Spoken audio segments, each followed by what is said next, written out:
All right. Welcome to the Lost Cryptids Conservatory's live show. My guest today is Bill Sowards, and Hello? he's from northern Michigan. Is that right? Yes, Higgins Lake. All right. So, what got you started in the subject of Bigfoot? Got me started was I was going hunting one morning, and I had to go a back way to save a little bit of time. It's quite rough. And I came up on a hill and started to climb up it, and something had walked across on two legs, extremely tall in front of me on top of the hill. And then it stood there staring at me with its arms between two trees.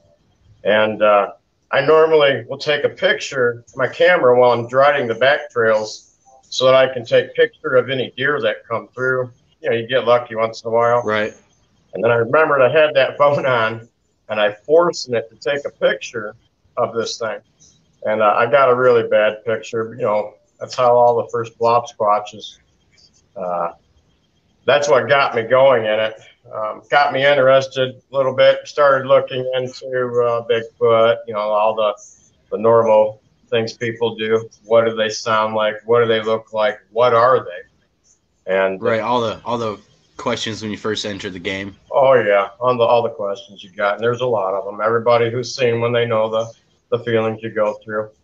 It wasn't for Yeah. about 6 months later that I was out with my daughters. They're 18, and we were running the back trails looking for rocks and for our bonfire we were building out back. Right. We had been out for a couple hours. It was raining, a little bit soft, but a nice, pleasant day. You know, we were having fun.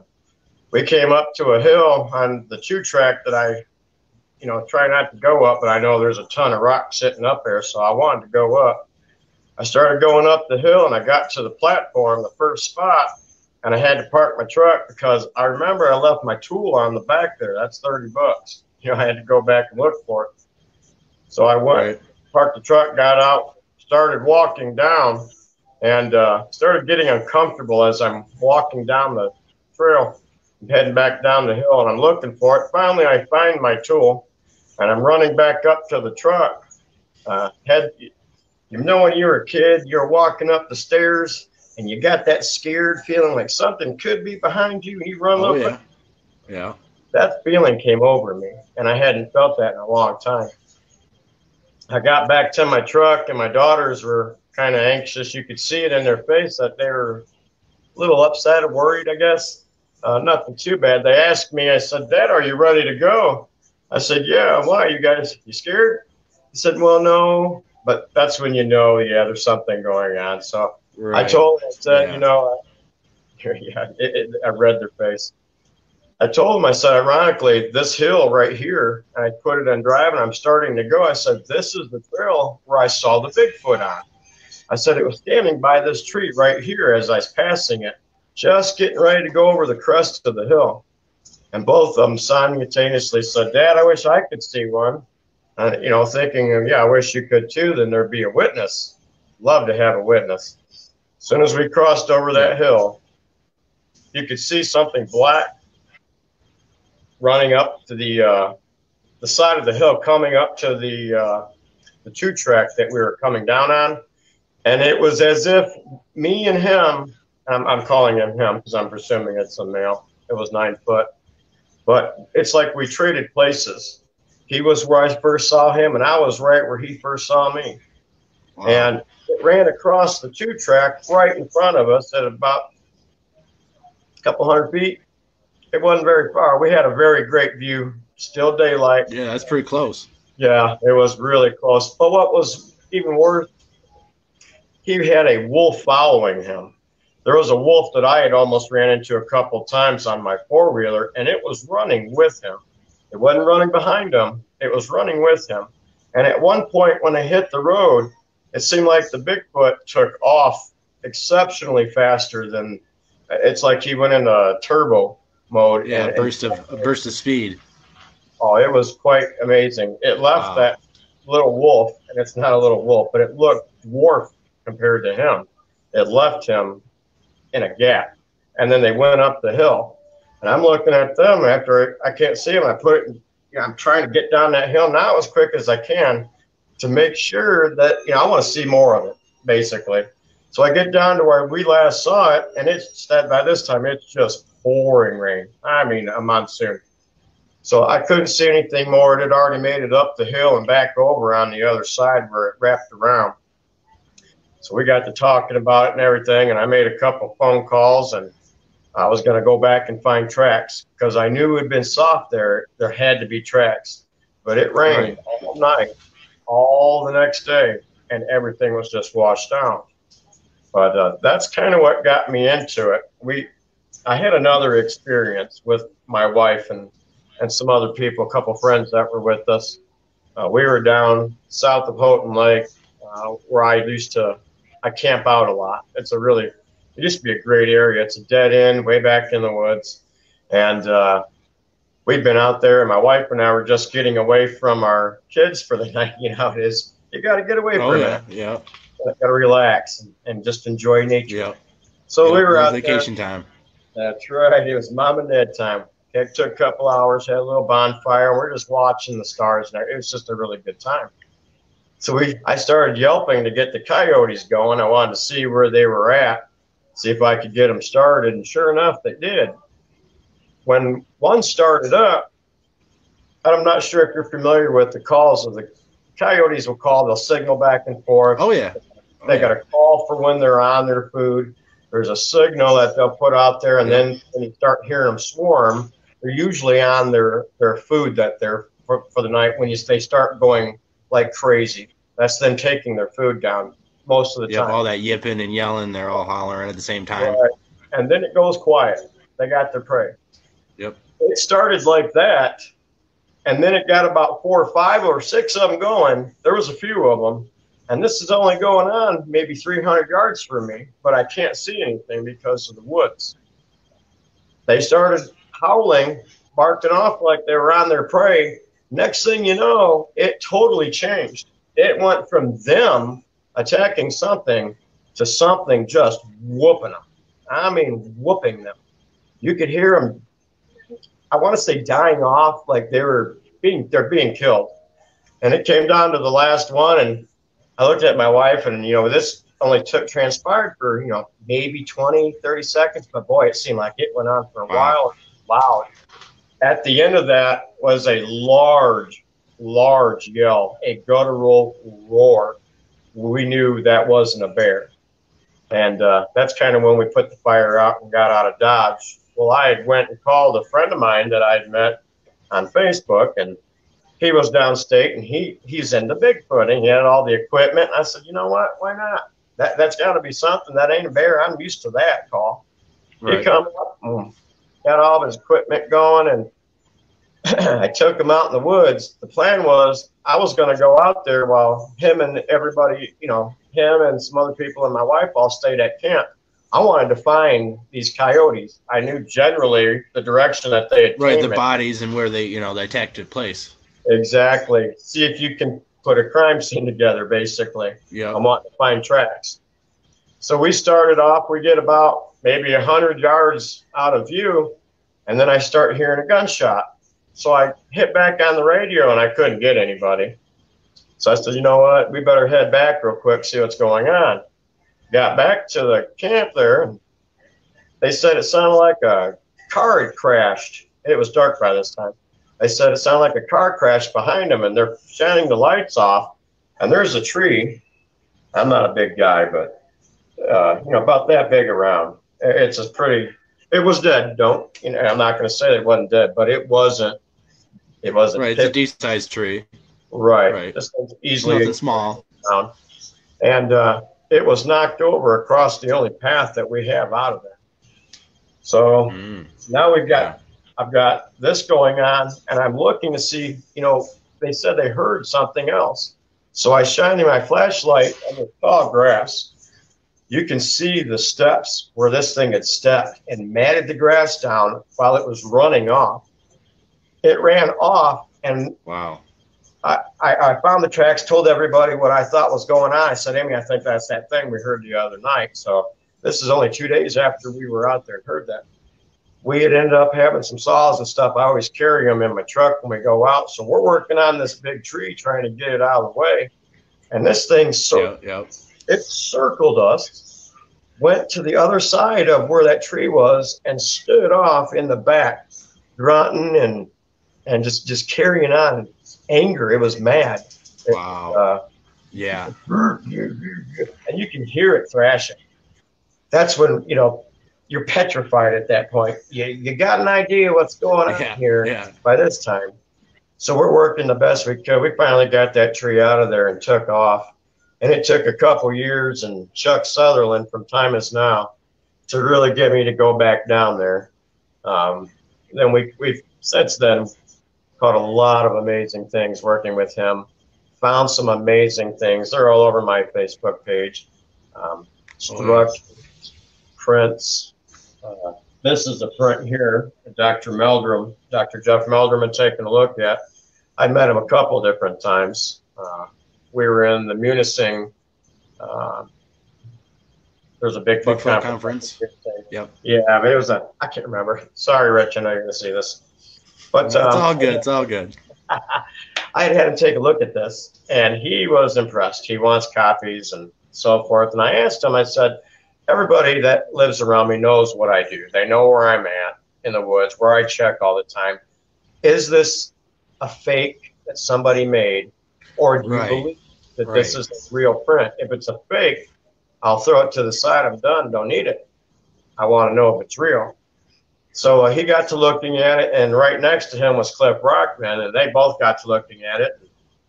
So I ended up finishing up talking with Dr. Meldrum, and he said, I would definitely say that that's a Bigfoot print. So then he asked me for a copy of it, which I don't know how I'm going to make a copy of. It's styrofoam. I don't want to destroy it. Yeah, that's delicate, yeah. So I'm going to let a couple other people have a crack at it. And if they mess you had both Cliff and Dr. Meldrum looked at it. Those are probably the two best guys to look at it, especially at the same time. Now, Cliff himself, my understanding is he specializes in forged reprints because I guess he spent a lot of time casting them under the impression that they were real. Yeah, and he also collects a lot too. True. Yeah, there's a couple people I know with a really good collection. The only one that I know other than that is Ernie. I believe he's got every bit as big a collection as Meldrum got, if not, just shy of that. But we're going to add impressive. Yeah, it's really impressive. We're going to add this one to that and see what we can do with this print, get it out there, let everybody know what's in Michigan. Surprise! Exactly, because they are here, and they are here. A lot of places here in Michigan, not only up north where you are, where it is rugged and it is wilderness, but down here, they are roaming around the farmlands. Yep, I've heard of reports out in Romulus, and I used to hunt the old Romulus and the metro parks out there when I was growing up. I lived down that way. And there's a lot of area on the back south side of the airport there where it looks squatchy. But that's where they're having area. Deer are living there. If the deer can survive, they can survive. Exactly. They don't have bear down there. Moving. Oh, yeah, exactly. And moving around at night, most people aren't doing that, so they got free travel, and so it's actually too easy for them if you really think about it. Sure. So before we get too ahead of us, I'm gonna ask some questions about your encounters. Sure. So the first one, you seen him. He was on top of the hill. He was doing the shakes and stuff, and then you also seen him, presumably the same one, right? It looked the same color and all that. Same height. I had a really good judge of the height because he was standing under a branch that I took a picture of. Plus the true track, you can measure the width of that. I took the width of that, stood it up, and then I actually measured the tree afterwards, and it's 9 foot. Right. So about 9 foot. And the second time you said he was running. How fast was he going with the wolf? You said they were going together. How fast were they going before he bursted, and then how fast do you suspect he actually went? If I had to guess, I'm thinking easy 15 miles an hour, but I thought that they were running. It looked to me, if you'd have seen like, wow, they're running together, but I don't think the one was running. It took off with such an extreme amount of speed and distanced itself from the wolf. he was being hunted, that wolf wouldn't have had a chance. That's why I think they're being hunted. I have another couple reasons for that. I've seen that wolf before. I almost hit it with my four-wheeler crossing a trail, but it was following something black, and I never got to see the black wolf. I think that I might have actually seen the backside of the Bigfoot the first Right. time and not known because I was just under the assumption it was a wolf. But I've got hair samples now that match the back color of the Bigfoot. It had a big gray patch on its back that you could see pretty distinctly. And I found a bunch of hair that DNR doesn't match with anything, and that Dr. Meldrum now has had after asking me for it about 2 years. I know he's extremely busy, but Right. he wanted it. I gave him some. We found it under a teepee structure that I can't find anymore. I was wanting to take pictures of the structure, but it's gone. I've searched for it. Do you think they dismantled it, or you just can't find it, or? I walked this area several times looking for I can find the same base when you're in the woods and you got rolling hills everywhere. It was my first time in that area. I wasn't expecting to find that. I was actually mushroom hunting with a friend. He took me right back out there, and I know I was in the same area because there were some markers that you just couldn't miss. Trees down, right. Some landmarks that you recognize. Right, and I knew I was in the area, but the structure was gone. I don't know if it was made by a man, took it down. Excuse me. It could have been a hunter's thing. I don't know. It's just that hair was outdoors in the wild. This is what I found out. It was something that lived outdoors. It was never cut, never died. It's not from anything that the DNR know because I checked it down there myself. Now, Dr. Jeff Meldrum, he studies hair. He has a huge collection of hair samples, so he can match them up with anything. What I found out is that if they don't have certain markers, then he can pretty well just dismiss them. But the fact that he wanted the hair from my area, and now he's authenticated this as an actual print, that it's just nice having somebody to authenticate that, especially if his. It is. And, it is exactly, and it gives credence to your claims and stuff, or your encounters and stuff. Right. So, do you let's answer this real quick. Do you think the Bigfoot and the wolf were have a type of relationship going on, a friendly relationship? I'll answer that this way. I've raised wolves. I know their behavior. I have a husky. That's my dog. We run in the woods. She knows what to do with me. You can train a dog to run down deer. You can train them to run down a coon. They know what they're doing. That wolf is that Bigfoot's friend. I'm almost convinced of it. I don't think you could convince me otherwise. When I'm out in the woods, everybody listens for knocks. I kind of listen for where that wolf's at too, because I want to know as to what area. If they are running together, I don't know if they're hunting together. I don't see the Bigfoot having much use for a hunt dog. He's capable of doing it himself. Right. It does look like they have a bond because, like I said, I'm pretty sure that I've seen them together twice now. For sure, once together. But I think they're friends. There's no reason that wouldn't be a bond. We have hunting animals. Exactly, and it helps them both. They both get a win-win situation out of it, and it's not competition. So, right, I think it helps everyone. Another thing too is I just saw a video today. There's a grizzly bear, running with a wolf. They're friends. I don't know if they. I've seen that video, and there's other videos of grizzly bears and a fox and stuff, and other animals around the world actually become friends with other species. So. It can happen in the wild. Right. Real life Bambi. Yeah. Exactly. They have special bonds. There's no reason that they wouldn't. Right. And all animals in the woods have a special bond. That's why they made up and pair up. Some do it for life. And then you got your bigger bucks. They roam around, do their thing. But all animals, they have friendships. They have those things that hold them together with another animal, whether it's ties as family, food, or whatever it is. They all look for company. Yeah, the mystery of the animal kingdom, I guess, in nature. Right. So, all right, let's so about the encounter where you went up by yourself with the group that was in the campground, or it was in camp. You had um, the Bigfoot attacked the coyotes and stuff, right? And it actually sounded pretty good. And Yeah. you could tell it wasn't a grizzly bear, or I mean a black bear, because we have black bears here. Because I'm sure it would take a lot longer than 20 seconds to finish all the coyotes, and it would be a lot more commotion where the coyotes would be. It would be more of a fight, you know. It'd be more evenly matched. You would hear the bear. A Yeah, bear. yeah. It'd be going on a lot longer, and Right. Yep. These were being killed quick. If you watch, I've watched two bears fight just earlier in I think June.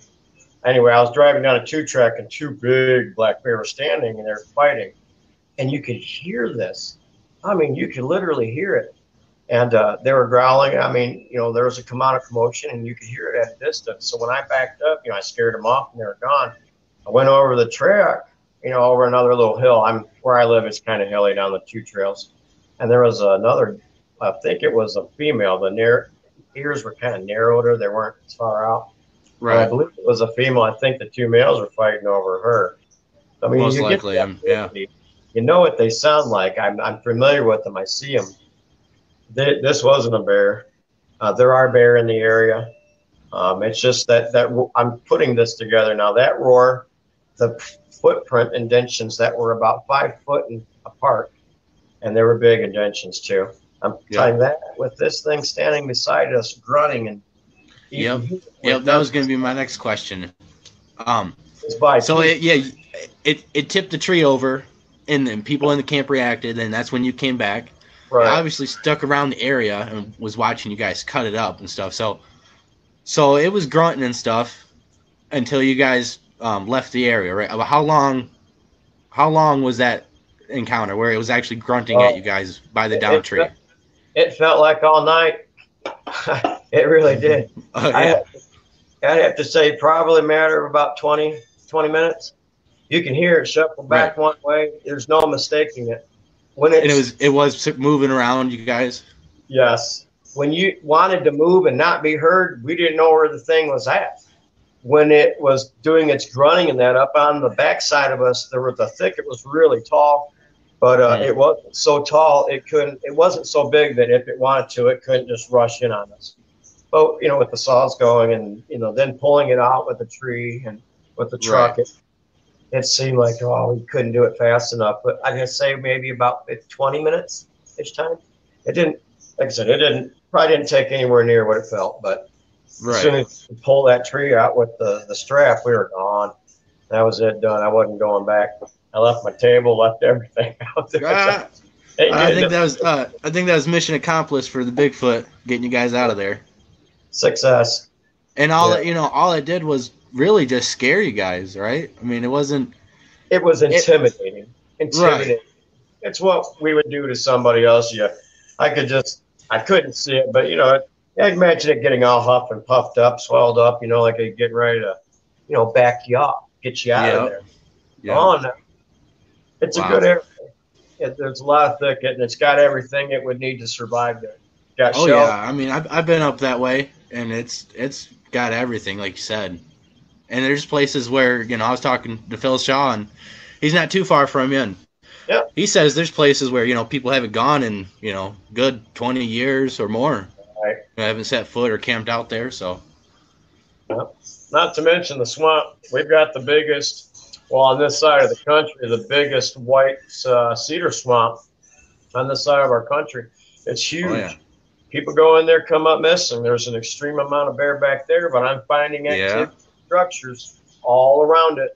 We just had a missing persons disappearance last year. Really strange. All the things about it are really strange. I suggest everybody go and check it out. There was a couple up here that went missing. Now, if you watch the missing, 411 calls about... with David Politis. Yes, he is so interesting. He's pointing out different things, shoes missing, the fact that people walked right through the area, never saw them, and then next thing you know, days later, there they are. Shoes missing. Yeah. Article stuff, things that don't make sense. Everything that he talks about actually transpired with this couple. the state, they ran multiple different jurisdictions out on this looking for these people because they had the car. They had their belongings strode within 20 yards of their vehicle. We're talking winter clothes, belongings, keys, wallets. The Wow. family, Yeah, that's definitely not normal. no, the family actually listed some of the other things on a Facebook post that I was following of them up here. And they were telling things that the police weren't letting out. I know that they ran 3 sets of canine track dogs through there, all through that area. They came up with nothing. They did that for weeks. That was in October, I think it was, or November. In that area, it was hunting season. We were all out Right. there. Yep. It was till next April that they started looking for them again and found them 200 yards from their vehicle on the road, hidden in the water up underneath the log. Wow, that's real close. I mean, that would have been overlooked dozens of times, I'm sure. 200 yards. You know, they had to search it. It's the first point where you can get to the water from there. Wow. Had to have picked that up. Why'd they not pick 3 sets of tracking dogs? They would have went over there. I mean, someone would have walked right by it. And, you know, if you're looking in November and even in early December, we still don't have snow. Or you guys might have snow up there, but oh yeah, it freezes over. But still, you've got about a good month of decay going. If it's freezing at night, but it's thawing out during the day, you're still gonna have gases for the dogs to pick up. So true, but that water temperature stays so cold all the way up into April. We've had ice out here we could drive a truck on. That swamp is thinner, so it stays. Ice stays longer. It preserves the body. Their pheromones should have been all over that place. That's what they use to track them anyway, a person's pheromones. Right.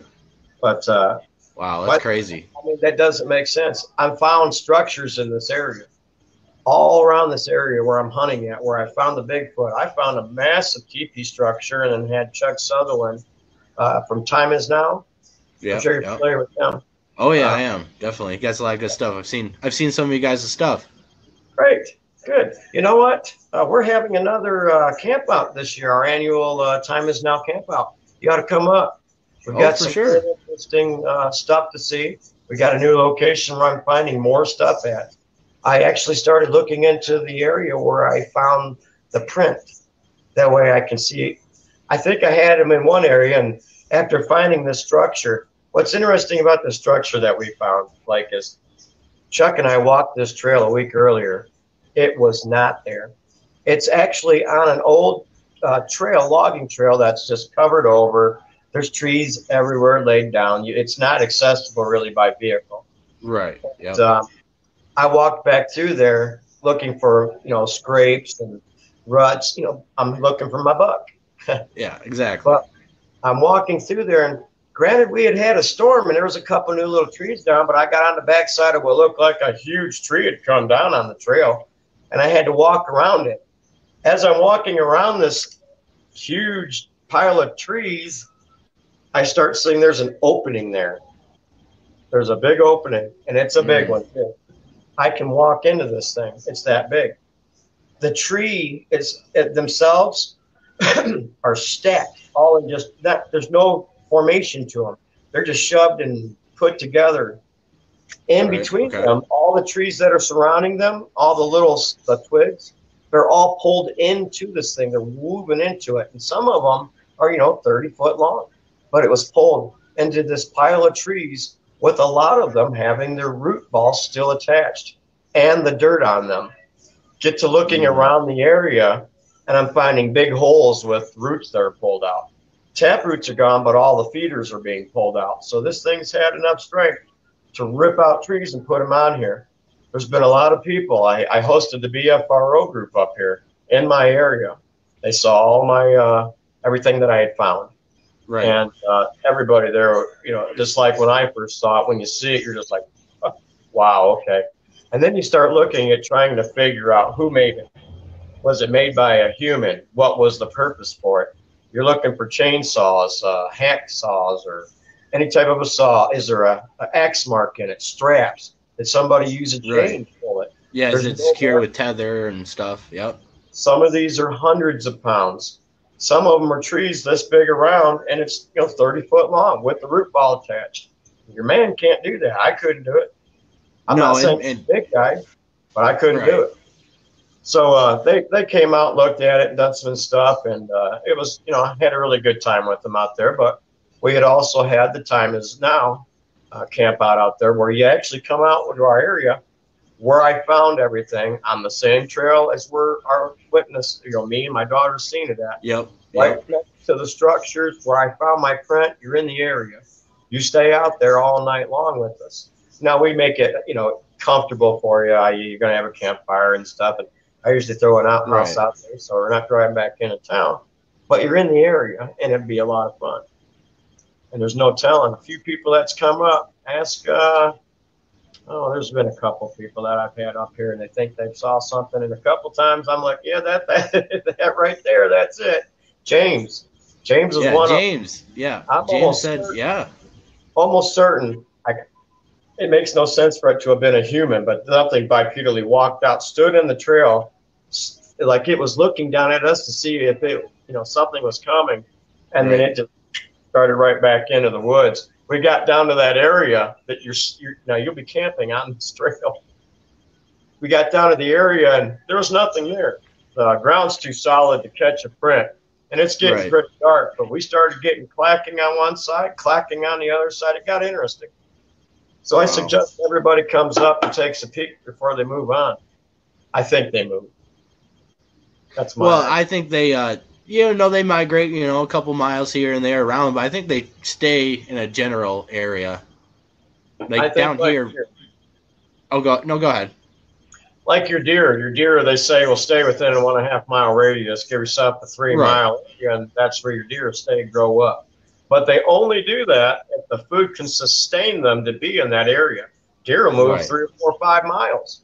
I've seen it happen. I know for a fact that one buck was here and he went back to a swamp after being shot where he was comfortable to die at.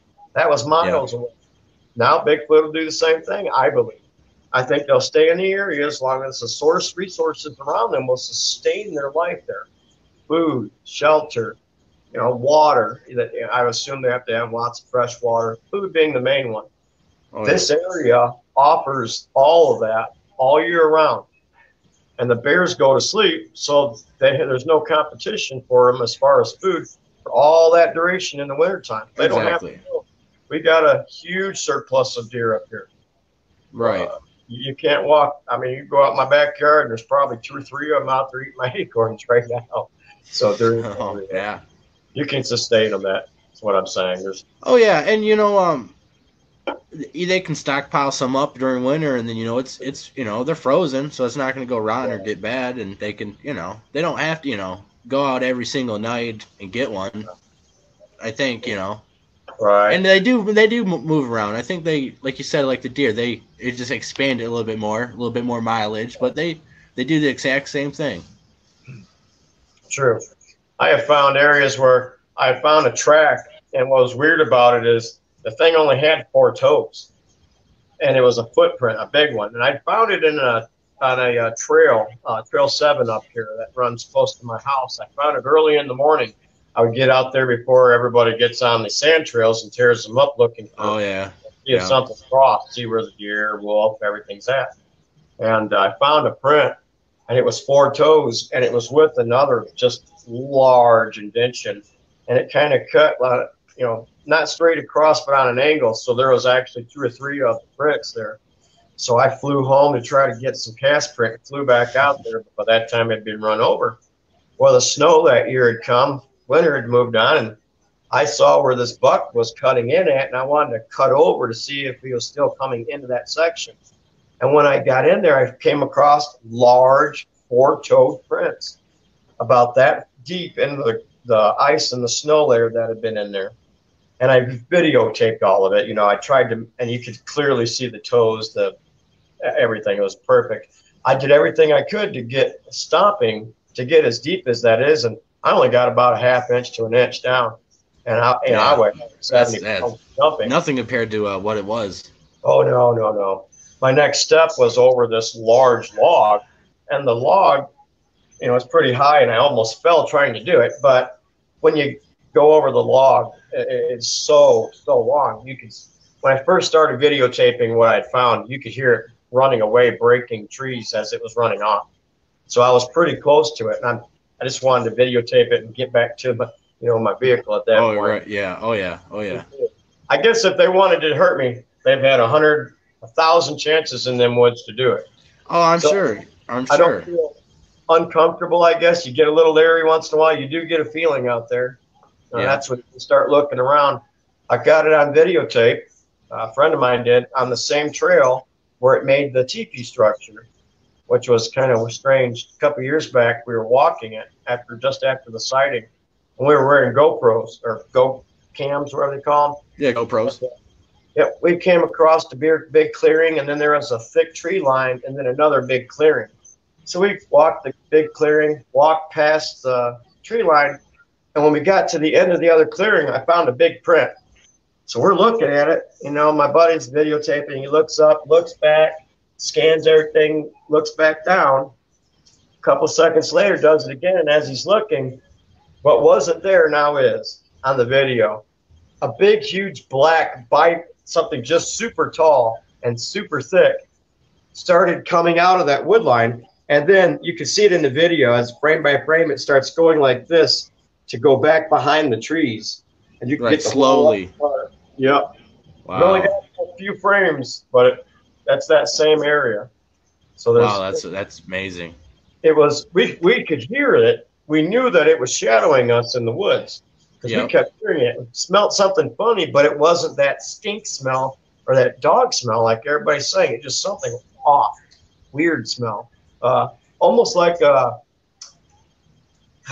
some kind of I've heard dirty socks. Herb or something. Yeah, herb, like a stinky herb. That's about the best I can describe it. Okay. But in the video, you can hear us talking about it a couple times. The video goes on for an hour before you see that.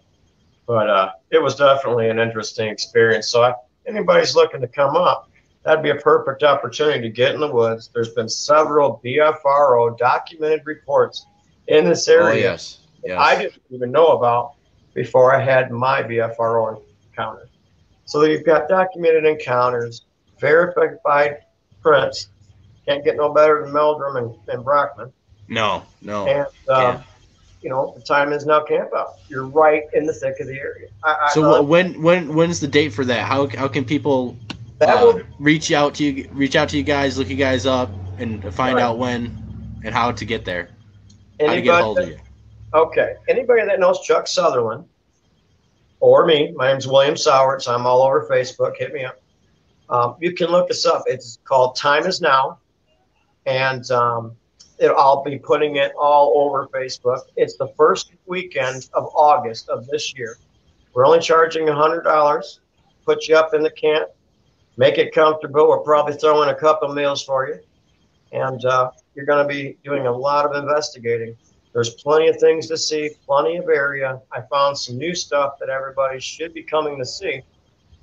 It's not the same thing as, the years that everybody saw. I found some new stuff that I'm not sharing. We've got some new and fun things coming up, really exciting things I wish I could share with you guys right now. Right. There's some really good stuff getting ready to happen here. That's awesome. And I'm blessed to be part of it. So can't wait to get all. And you guys, you guys have the equipment, on this, on your camp out that you guys are going to have. So you are going to be actually going on an expedition, trying to get evidence at night and all this. Right. You are camping right in the heart of everything that's been found, everything that's been seen, not just by me, but everyone out there. Structures are out there, multiple structures. I mean, Chuck Sutherland, had it not been for him and his interest coming to see me, he stalked me. No, it seemed like I stalked him. Right. I've known him for years without ever knowing the guy. But he came over and started looking at things, and he's showing me asterisks and things I didn't even know about. I'm walking right past these things, and he's showing me some really cool ones. Now I'm into it, but they're everywhere around here. Twists, knots. I've heard the calls, multiple people's police officer friends up at deer camp. Matter of fact, they didn't come this year. None of them did. Everyone heard this thing fall. Seriously, the one guy wouldn't Wow. talk to me about it. My buddy from down in Brownstown wouldn't even talk to me about it after he heard it. And he heard it good. And Wow. I told him, I said, that's Bigfoot. I had another guy come up and hunt with me, and he heard this thing, and he says, what's that? I said, that's time to go. He said, what is that? Yeah. That's Bigfoot. He goes, no. I said, I'm going. You can stay. I know what's out Yeah. here. Yeah. So, You and this is, find out. yeah, it's getting And dark. you've is it right? You've grown up in this area your whole life. You've hunted there. Nope. I have grown up down in the Okay. downriver area of Michigan. I've spent Okay. years in Tennessee, Kentucky, all down south, all throughout the country. I've been everywhere. Oh, okay. Okay. I've been everywhere, man. No, but really, I've been in a lot of places. And until I moved up here, I got tired of the travel. You travel 200 miles, 5, 6, 7 times a year. You just get sick of it. You want to be where you want to be. And that's what moved us Yeah. up here 4 years ago. Bigfoot didn't exist to me. If you would ask me 4 years ago, then people need to stop getting drunk running around the woods. Right. Right. That's what I said. And until I was the drunk man running around the woods, now I'm just running around looking for Bigfoot. So you never know what you're going to find. Every time it seems that I say something doesn't exist, Mother Nature says, hey, check this out. You're wrong. Yeah, exactly. I don't say anything doesn't exist anymore. I'm getting into a lot of different things. I'm keeping an open mind about stuff. There's things you probably won't convince me of. I'm not a woo guy, but I believe in the paranormal as far as ghosts. I don't know if aliens are driving UFOs, but I believe there's UFOs up there. I don't know all in and outs of everything. I'm not going to act like an expert and say I do. I only know what I find, what I've read, and who I've talked to. But I'm making sure to talk to everyone I can. So Exactly. And there is a lot of strange things out there than just besides Bigfoot. Oh, there are. There's the woods is a magical place with a lot of mysteries. And it changes every day. Yeah. It's what everybody says. Why do you like walking around the woods seeing the same old thing? It's not the same old thing. If you know what to look for, you know where things are changing. Why is that doe running with her 2 babies over on this trail instead of this one? Oh, there's a set of coyote tracks there. She shifted a thing over. Little things like that. You know what you're doing. You know where everything's at. You know where the food's running. You got to know your woods. If you don't know your woods, how you expect to find something that lives in them? Exactly. And especially when you're, investigating at night, you got to know where you're going and can't get lost and get hurt because you didn't know there was a cliff or there's a big hole right there. You should scout the area out and make sure you know everything. You need to walk around at night with a set of sunglasses on and know it that good. Yeah. Just watch for the fallen trees. Exactly. Yeah, because it is hazardous, going out at night. I've done it. I've done it most of my researching days, and it's always fun. And you do get activity more, I would say. Definitely. Because they're more confident, but it is a lot more dangerous. Just you can running into stuff. So, a lot of things tripping. Carnivore. So you need to know the area. True. You need to know what's in your area too. Yes. Up here, we do have a lot of carnivores that are nocturnal. You got bear, wolf, coyotes will take you. There's a lot of things up here. You got to be careful of them, and you got to know what they're. I like walking in the woods at night. It's my favorite time. I prefer on a full moon, no flashlight, but I still don't mind walking it with no flashlight. Like to have one on me just in case, but I also like to let your eyes focus at night. You're out there long enough, you're gonna see at night. You'll see more things in the shadows than you will with your flashlight. Your flashlight drowns out everything in the back. It's like looking up at the sky. If you're away from the city and you don't have that light shining on, you can see all the stars. Go in the city. The beauty of it. Yeah. You see nothing. Same in the woods. Exactly. Yeah, and exactly. I've done that so many times, and it is fun, and your eyes do get adjusted to it. And that flashlight, is always good to have. And most of the time I think about it, it's going to be like a last resort and blind something because it's going to be used to the dark, right? True. So I like to have that as a little tool, but man, I lost my train of thought for a second. Walk in the dark and carry the biggest flashlight you can find. Yeah. Yeah. So wow. We So do that quite a bit up here. It's nice because you'll get the moon when you get the any of the moon cycle on a yes. clear night. Absolutely, do not need a flashlight at all. When No, there's you don't. You can see perfectly fine for, you know. a long way, Oh yeah, almost, exactly. Depending especially on, I guess, the woods and, you know, what kind of area you're in, but, you know, bushes and stuff. But you can, sure. I feel confident during a full moon and stuff, or even when there's a little bit of a moon out. Right, right. I want to get a flare, one of the little handheld flares. Yeah, I'm just dying to get one of those. They yeah, look. You can buy those if you go down to Walmart's. They have, I think it's called a octoscope or something. It's this little thing you look in, and it can see at nighttime. It's not FLIR, but it's IR, and you can right. zoom in up to like 300 feet or 300 yards or something at nighttime, so you can see, and that's only $100. Yeah, And that's not that, bad at all. And great equipment to be able to use. yeah, anything that gives you an edge in a time that you normally would just fail is a great thing. But being able Exactly. to see at night, they're running at night. Like I said, most all your big predator animals do. Um, if you can use it at night and see at night, go for it. They're not expensive, but the FLIR is kind of out of my reach at the moment. Yeah, you know, they get, I mean, the sky's the limit when it comes to those, really. Right. So, and then Anybody watch? I just remembered what I was going to say. You know, my Yeah, experience being at nighttime without the flashlight is most animals will hear you and actually run away. You know, they can right. hear and know what a human sounds like in the woods and react by running away. So I've Yeah, jumped deer thousands of times. I've never ran into a bear or a wolf, but coyotes, I've come pretty close to them, and they've, you know, they get skittish and run away. I walked into a bear one time, and I didn't quite realize what was going on, but I was hearing the chatter. You ever hear a bear Yeah, chatter? the jaw snap.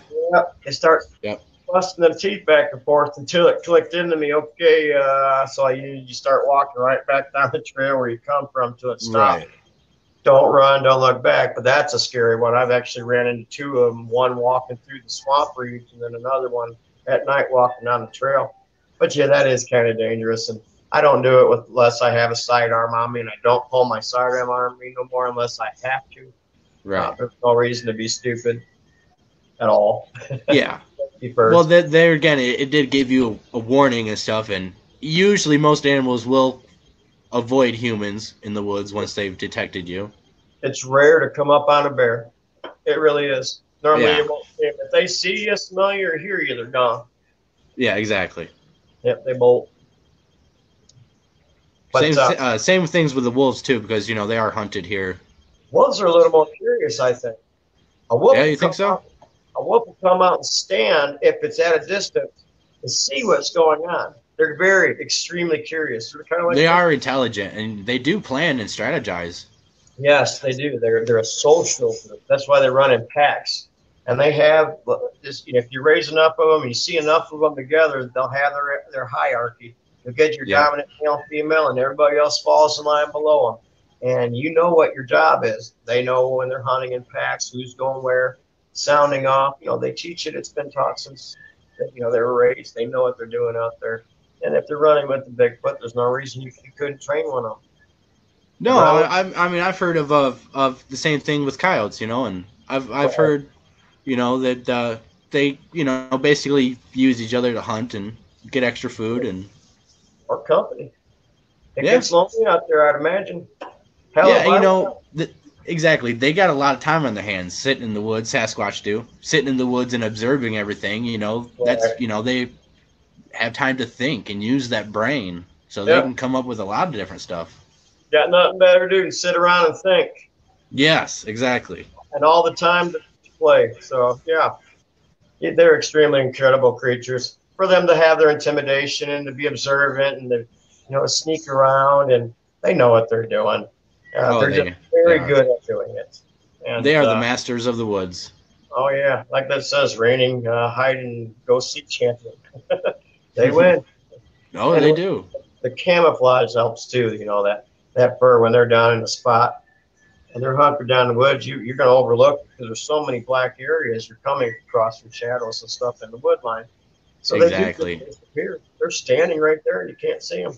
Especially if they're just peeking out, peeking out with their head, and then they slip back in, like Yeah. that one on video you caught was trying to do. It obviously, in my opinion, noticed you guys were looking away, walked out.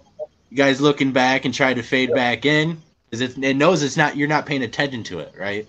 It saw that where we were. It knew where we were the whole time.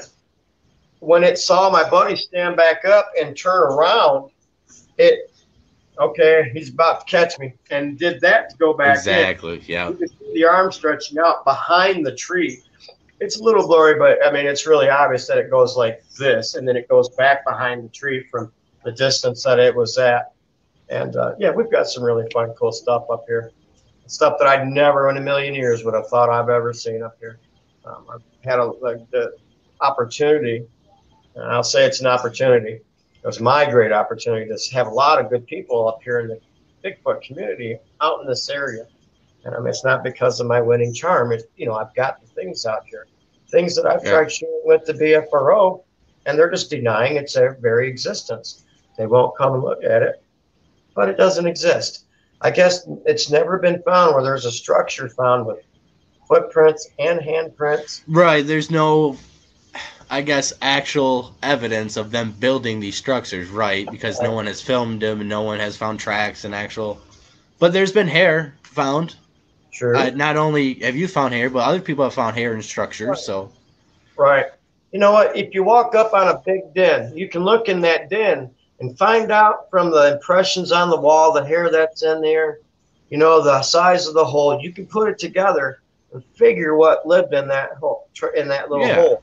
Is it a bear? Is it a coyote, fox? You can find stuff around it, and you will use the things you find around it to determine that. Why would they not come and just look at this and judge for themselves, make their own opinion? Don't go back. Look at the evidence. Let that speak for itself.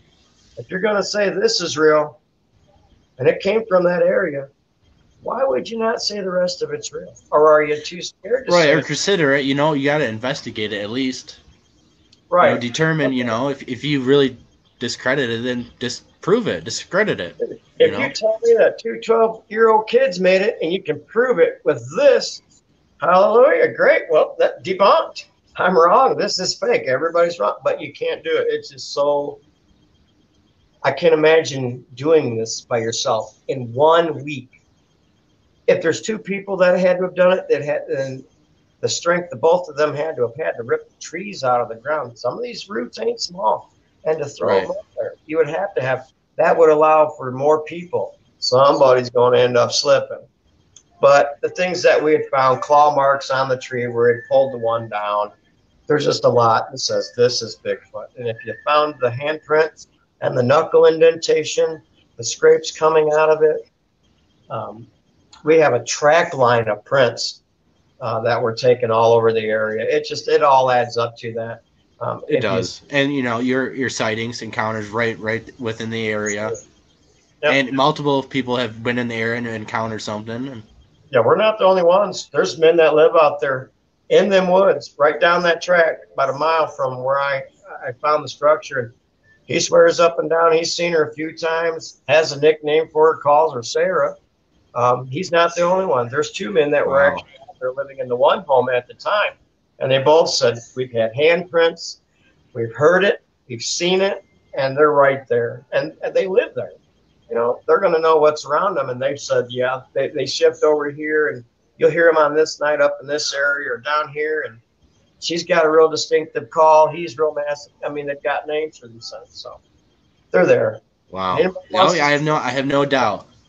I have no doubt. I wasn't exactly in the area, but I was south of you guys a little bit, 20 miles, 10 miles, whatever. And the whole place is just squatchy. I mean, from there all the way, you go, 50 miles or more, and it's all squatchy wherever you go. If you ever get the opportunity, come on up. We'll walk through here. Oh, I would love it to. Anyway. I plan to. I definitely plan on coming up this summer, for sure. Great.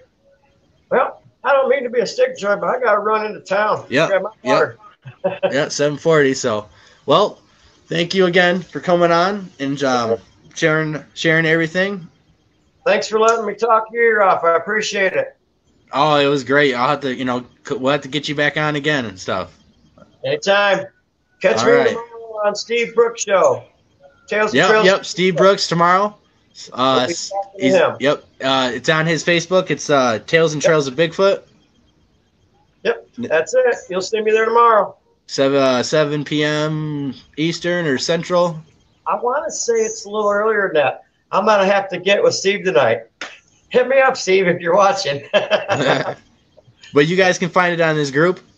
So Yeah. Thanks again for coming on, Bill. It was really nice to see you and speak with you. You too. It was great to talk to you, Blake. I hope we get together soon sometime. Me too. We'll definitely be in touch and talking. All right. All right. Well, thank you guys for watching the show. I really appreciate everyone's viewership and support. So hope everyone has a good night, and we'll be back soon. So thank everyone so much.